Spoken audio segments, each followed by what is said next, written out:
There's a man sitting alone in a dark room. No music, no company, just a glass of whiskey, a cigarette, and a mind that never ever stops. He built an empire from nothing. He survived a war that broke most men who came home from it. He outmaneuvered gangsters, politicians, and secret government agents. He turned a small family operation in Birmingham into one of the most feared criminal organizations in all of England. And yet, behind all of that, Thomas Shelby was one of the most broken people in the entire story. That's the part people don't talk about enough. Everyone wants to copy Tommy's confidence, his cold stare, his suits, his ability to walk into a room and immediately own it. But they skip over why he became that man. They skip the tunnel in France. They skip the opium. They skip grace. They skip the moments where Tommy is sitting alone at 3 a.m., staring at a wall, carrying weight that would crush almost anyone else. And here's what's fascinating. His brokenness wasn't a weakness. It was the engine. Today, we're not just analyzing Thomas Shelby the character.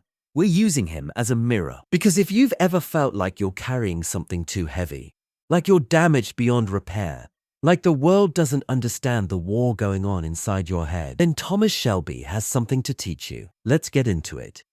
Section 1. The wound that created him. Before Tommy Shelby was a legend, he was a soldier. And not just any soldier.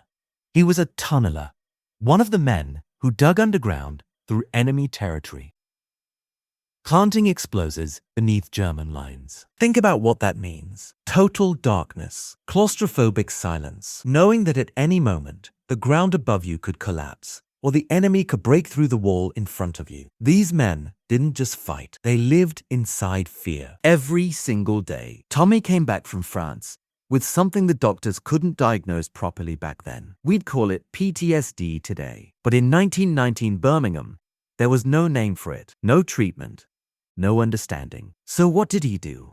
He didn't crumble publicly. He didn't beg for sympathy. He built a wall, and then he built an empire behind it. Here's the lesson most people miss. Tommy didn't heal before he acted. He acted while broken. This is one of the most important things the show teaches us. We live in a culture that tells people to fix yourself first. Get therapy, find closure, heal your wounds, then go pursue your goals. Tommy Shelby does the opposite. He takes the pain, the sleepless nights, the visions, the guilt, and he channels it into relentless forward motion. His trauma doesn't stop him. It sharpens him. It makes him paranoid in a way that keeps him 3 steps ahead of everyone else. It makes him ruthless in a way that protects his family. Now, is that the healthiest approach? No. The show is very honest about the cost. Tommy pays for it deeply. But the principle underneath it is real. Waiting until you're fully healed to start living is a trap. You don't have to be whole to begin. The mask and what's underneath it. One of the most brilliant things the writers did with Tommy Shelby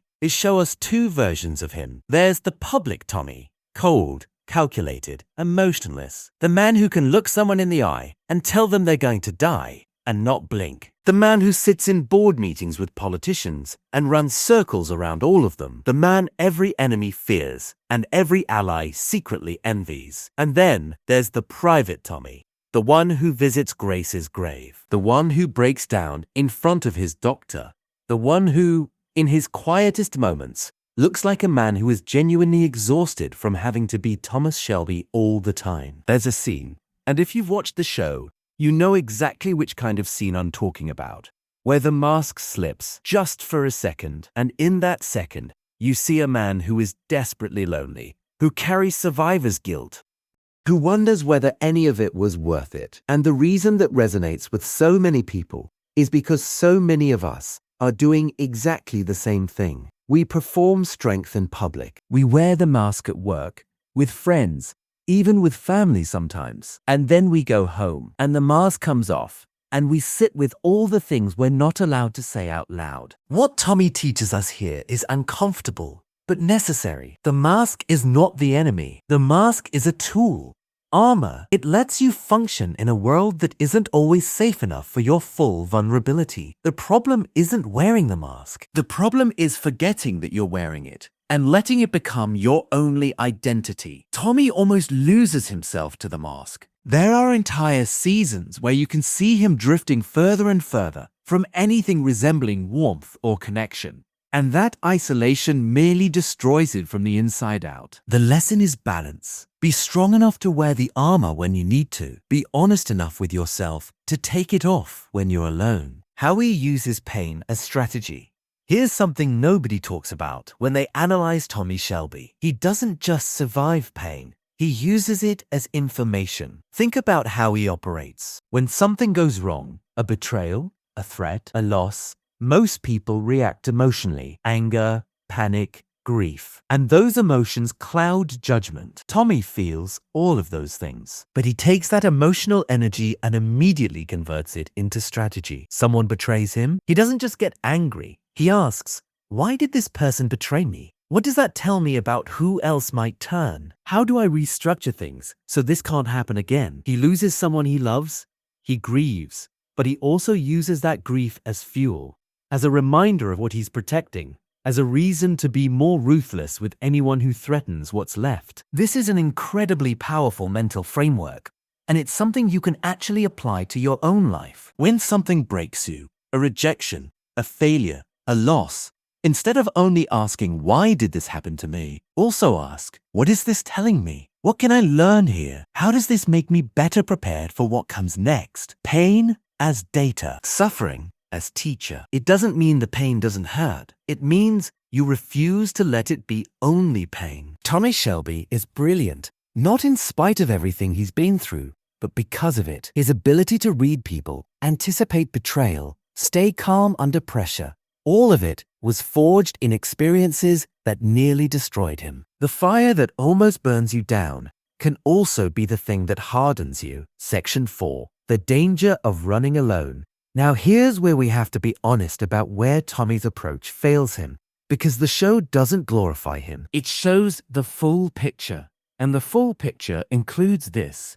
Tommy Shelby's greatest flaw is that he believes he has to carry everything alone. He pushes people away. He refuses to fully trust anyone, even the people who love him most. He isolates himself emotionally, even when he's surrounded by family. And slowly, over the course of the show, you watch what that isolation does to him. It costs him grace. It costs him his son. It costs him years of his life spent inside his own head, with no one to help carry the weight. There's a painful irony in Thomas Shelby's story. He is trying to protect his family, and in doing so, he keeps his family at an emotional distance that makes the protection feel hollow. The people who love him aren't asking him to be weak.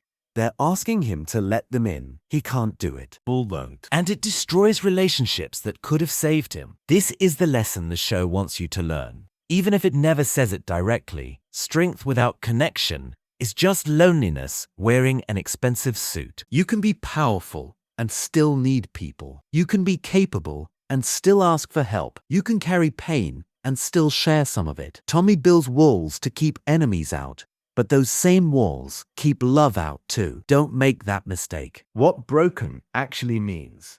There's one final thing I want to say, and I think it might be the most important. We use the word broken like it's a permanent condition. Like something that breaks, stays broken forever. But look at Thomas Shelby across the full arc of the series. He is never fully repaired. He never has a clean healing arc where the wounds disappear and he becomes a whole, peaceful man. That's not the story. But he is also never just broken. He builds. He loves. He laughs sometimes. Rarely. But it happens. He protects. He creates. He changes the world around him, even while carrying a shattered world inside him. Broken is not the opposite of capable. Broken is not the opposite of strong. Broken is not the opposite of worthy. Some of the most remarkable people in history and in fiction were deeply, fundamentally broken, and they did extraordinary things anyway. Not because they overcame their brokenness, but because they refused to let it be the final word. If you're sitting with something heavy right now, grief, failure, emptiness, the kind of tired that sleep doesn't fix, I'm not going to tell you it's easy. Thomas Shelby's story isn't easy either. But here's what you can take from him. You don't have to be okay to keep going. You don't have to be healed to be useful. You don't have to have it all together to build something that matters. The broken pieces are still pieces. And in the right hands, your hands, they can become something. Thomas Shelby is not a role model in the traditional sense. He makes terrible decisions. He hurts people he loves. He crosses lines that can't be uncrossed. But as a study in what human beings can carry and still keep walking, he is extraordinary. The next time you feel like your damage disqualifies you, remember the man from Small Heath who came back from the tunnels of France with nightmares that never fully left and built an empire anyway, not because he was unbroken, but because he decided that being broken wasn't enough of a reason to stop. By order of the Peaky Blinders.